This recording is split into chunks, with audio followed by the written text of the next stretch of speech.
Kuksi ose historia e re e futbollit shqiptar.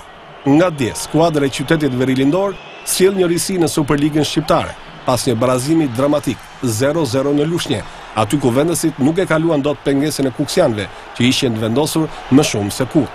Tashmë pas luftetarit vjen Kuksi në vendin e dytë në kampionat të kategorisë së parë, si nën kampioni.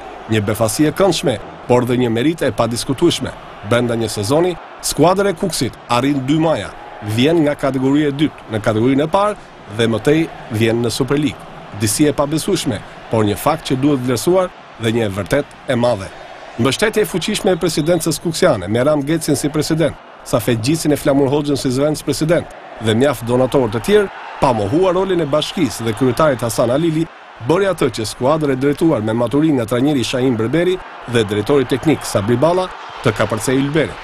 Nota maksimale edhe për futbolistët që nga portieri Koci, Prenci, Rexhepi, Lila, Renza, Lena, Alamani, Jevdevic, Mziu, Thana, Hamzaj, Malo, Kola, me Misha e Gjetani Berberi e mjaft të tjerë që u bën heroj në këtë qytet.